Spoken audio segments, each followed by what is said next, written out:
So we have the NCAA Women's College Basketball scores update. So we had in the select tournament quarterfinal, Southern beat Jackson State 64-51. William Mary beat North Carolina in the CAA championship second round 61-58. Or North Carolina Compound State advances to MEX and falls with a 70-51 North Carolina Central. Liberty E blows out Sam Houston 89-57 in the CUSA championship quarterfinals. In the American Conference Championship quarterfinal, North Texas moved from the second round. Events from the second round. Now they got by a second round, and they won the second round and the quarters. Then they go to the semis. Monmouth beat Zinzumton, who had to play in the playing game with 13 teams. So they do it like a 12-team bracket where the top 4 make a bye, and then 5 through 11 play in the second round, and 12 and 13 have to play the first round. And they could do it to where more teams get byes too. But either way, still be odd. They kind of have to with 13 teams if every team plays. They can't have over top 12 making them, but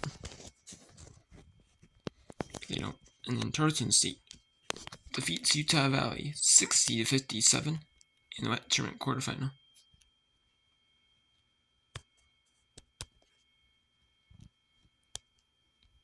And then it's in the WAC tournament quarterfinal. In the final CUSA championship quarterfinal, Missouri State defeats Middle Tennessee 69-66.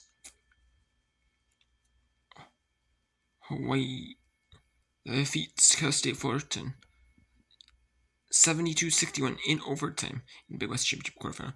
Hawaii was playing close with Cal State Fullerton.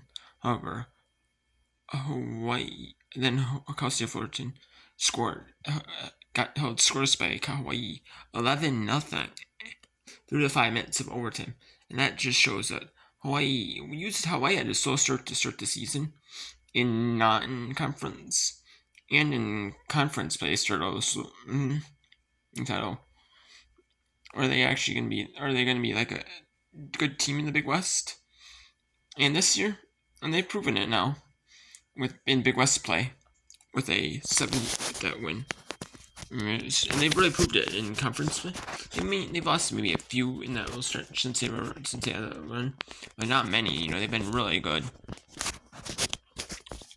Norfolk State advances to MEX tournament semifinals with a 68-43 win over Morgan State. UTSA defeats South Florida 62-51 in the American Conference Championship quarterfinal. And then so the 2 second round winners eliminate quarterfinal teams. Quarterfinal bye teams. Indiana State defeats Southern Illinois in the Missouri Valley Conference tournament first round. They're the last conference tournament to start. Before 12 teams, they would start at 2 Eastern, 1 p.m. local, and 1 p.m. local time in Iowa. But now they do it at 4:30 Eastern, 3:30 local time. That's what Indiana State and Southern Illinois did. So they do the 4:30 Eastern, 7 Eastern, 9:30 Eastern, which is 3:36 and 8:30 local. And then we had Stephen F. Austin advances to Sutton tournament final with a 71-59 win over East. In the Southland final, McNeese will automatically get to WBAT. WBAT is like the NIT system before. They have like top teams in top teams in power conferences that don't make it to the NCAA tournament. So there's automatic bid for a couple of teams of the SEC, a couple of teams of the Big 12, the ACC. The power conference. It's a little bit more power conference biased now, but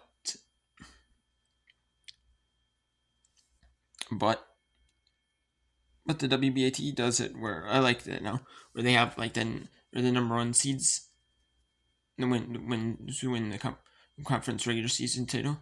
You get the number 1 seed in the conference tournament based off tiebreakers. They might have the split of the regular season title, or the number 1 seed might get the tiebreaker, you know, unless it's like a 1-1 one, and whoever claims like the number 1 seed will just get the automatic bid to W in the conference tournament. Automatically get the bid if they don't win the conference tournament, which I like. And I also like the fact that the WNIT, and in the WNIT, when 64 teams, they would do that where the number 1 seeds would get in. But now they have it where like the top, where one team or every 31 conferences again, so it's like a number 2 seed or a number 3 seed in their conferences, so they get in to WNIT. So you could possibly have 3 teams with, in a conference, tournament. So Nice is still not done. They're still going to WBIT, but that's not the tournament they want to go to. They want to force Steve Boston. Maybe you have to go to that one or the WNIT. UT Arlington upsets Utah 70-50, 65. UT Arlington played 4 games. They played 3. It's 18 non-conference conference games. There are 6-7 teams in the conference, and they're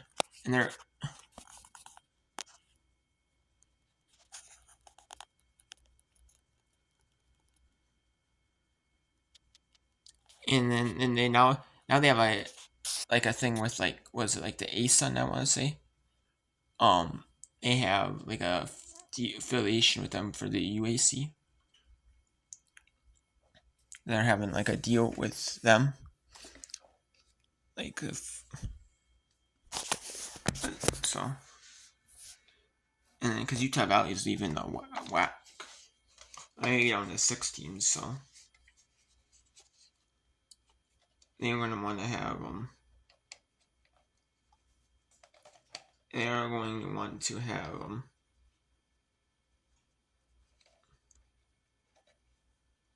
they're going to want to have more than 6 teams, I believe, and then we have Alabama State defeats Scrambling 66-50 in the second quarterfinal, and the final Big West quarterfinal. UCS defeats UC Rosette 70-50. Hofstra defeats Townsend 72-71. Holy Cross defeats Army in 51-55. In overtime, Lehigh defeats Navy 81-76. Yeah, I had to go look at a layup. Layup going to overtime. Or before overtime started. But there was a miss, obviously. And then overtime. And then it forced overtime because of the missed layup. And the rebound by Navy.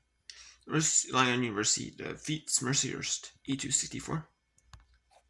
Fairleigh Dickinson advances to the final to play Long Island University over Fairleigh Dickinson advances with 7:51. They will take on Long Island University in the Northeast Conference Tournament final at noon Eastern on ESPNU and on CBS Sports Network, which has rights to the Patriot League televised games on linear TV. The streaming games, ESPN Plus has rights to all sports like football, Patriot League football, like FCS Patriot League football. They have rights to that. They have rights to Patriot League soccer, Patriot League volleyball. Basically, Patriot League, like every Patriot League sport that they have. And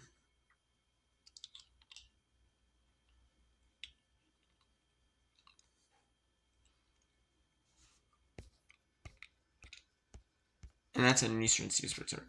And then Evansville defeats UIC 76-1 in Missouri Valley tournament, first conference tournament, first round. And then Hampton falls to Elon. Elon was actually down at the start of the fourth quarter. They were actually down. That big second quarter by Hampton, and get out and come back in, and Hampton was up to 32-31. And then